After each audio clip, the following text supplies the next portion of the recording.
Hi, welcome to my channel, Organize with Joy. For those of you who are new here, my name is Joy and I'm a professional organizer in the Austin, Texas area. And today I wanted to share with you the journey I have been on over the past year. In 2019, I did a no spend / low spend year.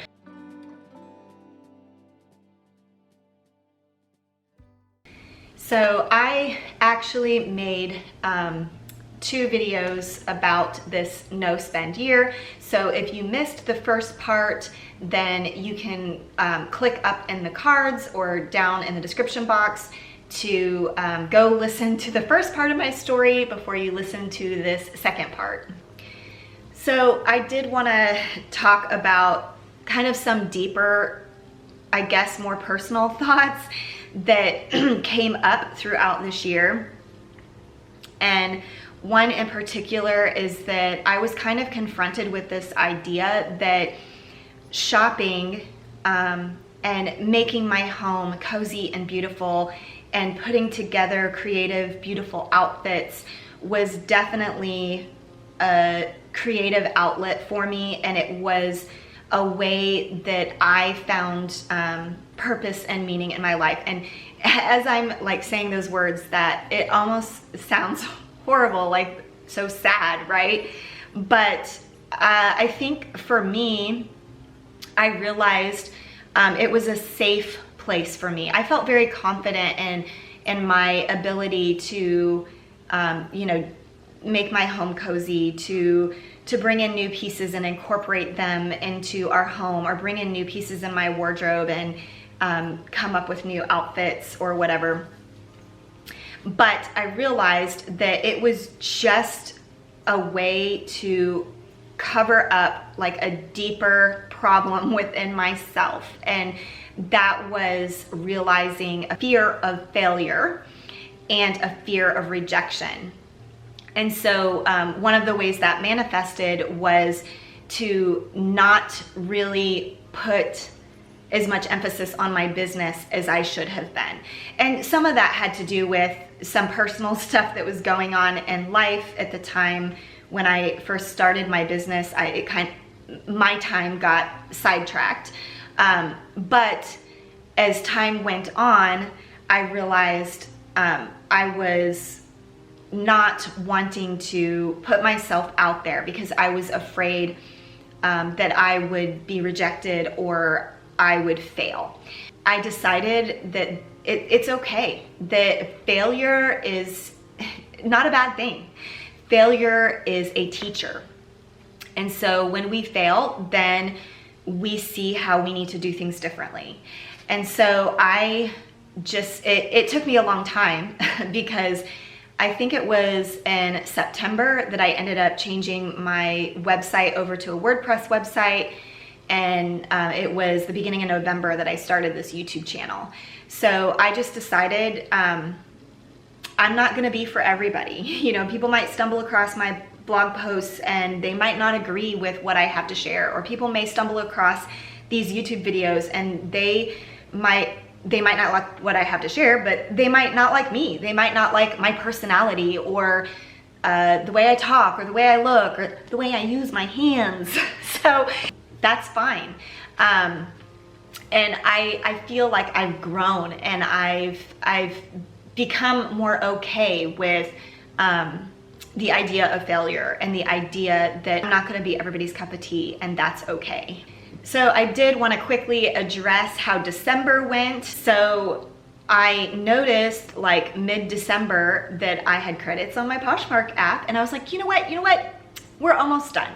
We're almost done here. We are like 2 weeks away from the finish line. I'm gonna go ahead and use those credits. And guess what? Again, it was a slippery slope. And I spent a little bit more than what was on those credits. To be fair, in the last week, I've sold 2 more items, so that's good. But either way, I just realized just what a slippery slope it is to start purchasing items again.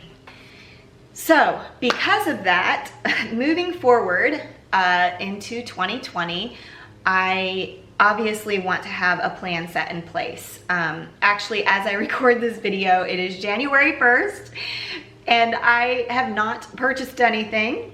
I think it's around noon. So I really wanted to have a plan set in place moving forward. I didn't want to go back to my old spending habits. I didn't want to go back to a place where I was compromising. So I wanted to share with you, I don't know if you want to call them rules or what you want to call them, but I guess it's just a basic structure of how I'm going to move forward. And the first thing is no more impulse spending. This includes clicking on influencers, links, and it also includes in person. If I need to go to Target for whatever reason, I go there with a list, and that is all I'm purchasing. The other thing that I really would like to do is to first go to thrift stores and small businesses to purchase any clothing or home decor. Clothing particularly, because now that I've used this Poshmark app, I realize like what good deals you can get on items that are in excellent condition. And I have had a really good experience with Poshmark. There was one time where I was purchasing a pair of shorts for that Hawaii trip, and the person had used a stock photo, and it looked like this one style of shorts that I thought it was, and then I received them and they looked totally different. And I took a picture of it, sent it to Poshmark, and they agreed with me that it was not the same one that was represented in the photo of the seller. And so I sent it back and got my money back, thankfully. So I've had a really good experience with them, and pretty much everything I've received other than those shorts has been in good condition, has, you know, been a great deal, particularly if your style is like mine, where like, I don't know, I probably would describe my style as like Madewell and Everlane, and those aren't cheap stores. So you can get a lot of great deals through Poshmark. But in addition to that, I want to support small businesses. I actually used to work for a boutique here in Austin. It was a home decor and vintage furniture boutique. The owner of the store refinished mid-century modern furniture, and I loved that store. I haven't been there in a year because of this spending fast, but I really want to support small businesses. I actually have a couple of friends that started a business about a year ago where they resell, they curate vintage and antique items, and they resell them. They have an Etsy store and also booths here at antique malls here in Austin. So I want to support people like this, people who are entrepreneurs, people who, you know, especially people who are recycling. If I can get things thrifted or vintage, that is a win. One of the things that I did learn while I was on this year-long journey was about fast fashion. There's multiple documentaries out there if you're interested in finding out more information about the fast fashion industry and how it treats its employees and the effect that it has on our earth. And so anytime I can buy things thrifted and it's new to me and it's not in a landfill, that to me is a win. I touched on this a little bit, but the other thing is I plan to no longer buy clothing items from places like Target or Walmart. Truthfully, I stopped shopping at Walmart probably like 4 years ago, but Target, I definitely was still buying clothes. Obviously not this year, but prior to this no spend year, I was buying clothes at Target. But I think I'm going to really try to buy things thrifted. So when I do go to Target, I'm not going to go browse through the clothing section, the home decor section.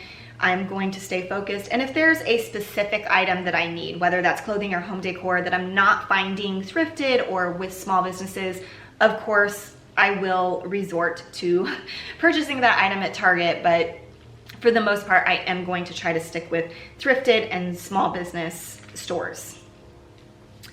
The other thing that I would like to do that I have not done a good job of in the past is the 1 in, 1 out rule.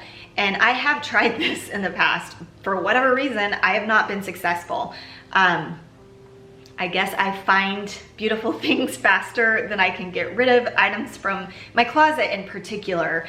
I want to do another closet purge probably coming up here soon. Now that I have a little bit better idea of what my style is.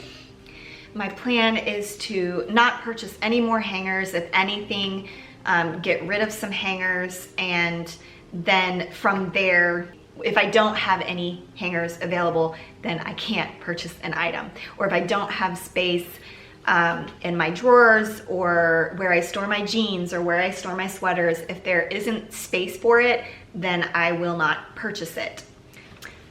I hope this was inspiring to you. Maybe it will inspire you to do some sort of spending fast. I didn't mention, but before I did this year-long journey, there were several years where I did spending fasts. So 3 years ago, I did a spending fast in January, and then the next year I was like, that wasn't bad. So I did January and February, and then the following year I did January, February, March.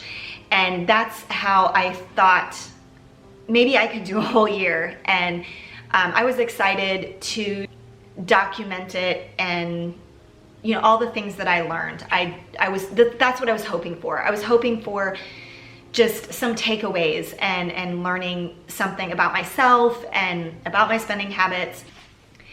So for 2020, I am going to call it my intentional spending year.